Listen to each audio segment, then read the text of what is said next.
পাবা না। এইচএসসি বাংলা প্রথম পড়ে তুমি A+ পাবা না যদি তুমি বিলাসী গল্পের মূল ভাব আর সিকিউ ভালোভাবে না পড়ো। তাহলে চলো দেরি না করে শুরু করি। বিলাসী গল্পের মূলভাবে যাওয়ার আগে প্রথমে বিলাসী গল্পে কোন কোন চরিত্রগুলো রয়েছে সেগুলো নিয়ে জানতে হবে।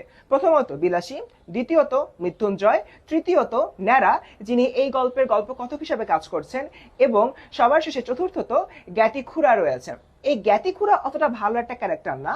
তিনি আসলে মৃত্যুঞ্জয়ের যাবতীয় সম্পত্তি হাতে নিতে চেয়েছিল, এবং মৃত্যুঞ্জয় যখন বিলাসীর কাছ থেকে সেবা গ্রহণ করে সেটা নিয়ে আসলে পুরো গ্রামে মৃত্যুঞ্জয়ের বিরুদ্ধে একটা বিশাল ধরনের কলহ সৃষ্টি করেছিল।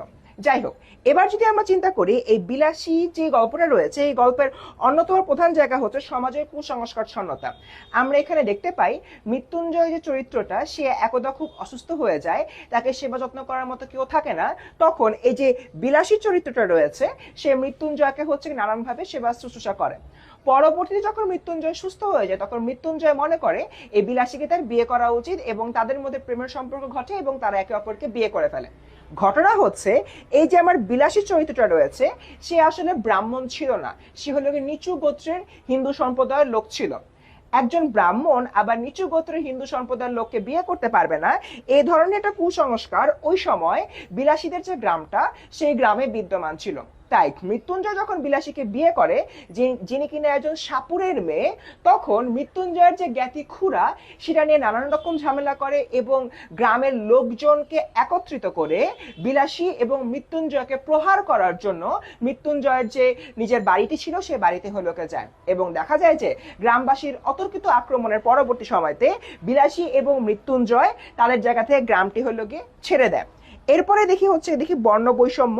বর্ণ বৈষম্য বিষয়টা আই থিঙ্ক ইতিমধ্যে তোমরা বুঝতে পেরেছো, অর্থাৎ উঁচু জাতির হিন্দু সম্প্রদায়ের লোক নিচু জাতির হিন্দু সম্প্রদায়ের লোককে বিয়ে করতে পারবে না। শুধুমাত্র তাই না, উঁচু জাতির হিন্দু সম্প্রদায় বা কোনো ব্রাহ্মণ যদি নিচু জাতির হিন্দু সম্প্রদায়ের বাড়ি থেকে ভাতও খায় সেটা হবে গিয়ে তার অন্য পাপ। এই ধরনের বর্ণ বৈষম্য ওই জায়গায় ওই মুহূর্তে বিদ্যমান ছিল। এরপরে দেখি পরবর্তী যে পয়েন্টটা, লঘু পাপে গুরু শাস্তি। আমরা কিন্তু দেখি এই গল্পের শেষাংশে এসে আমাদের যে মৃত্যুঞ্জয় রয়েছে মৃত্যুঞ্জয় মৃত্যুবরণ করে। এবার আমরা যদি পিছনের দিকে যাই, মৃত্যুঞ্জয় কি করেছিল? বিলাসী মৃত্যুঞ্জয়কে চিকিৎসা দেয় এবং মৃত্যুঞ্জয় সুস্থ হয়ে ওঠে। মৃত্যুঞ্জয় সামাজিকভাবে বিলাসীকে বিয়ে করেছিল। এটা কিন্তু আহামরি কোনো ভুল ছিল না, কিন্তু দেখা যায় যে এই জিনিসটার কারণে যেহেতু মৃত্যুঞ্জয় ব্রাহ্মণ, সে একজন সাপুরের মেয়েকে বিয়ে করেছে, তাই তাকে গ্রাম ছাড়া করে, এবং গ্রাম ছাড়া করার পরবর্তী সময়তে আমাদের মৃত্যুঞ্জয় সাপুরে হয়ে যায় এবং পরবর্তীতে সাপের কামড়েই আমাদের মৃত্যুঞ্জয় আসলে মারা যায়। তার মানে এই যে তার যে পাপটা ছিল খুবই ছোট লঘু একটা পাপ, এটা চাইলেই ইগনোর করা যেত, কিন্তু ওই গ্রামবাসী সেটা করে নাই, তাকে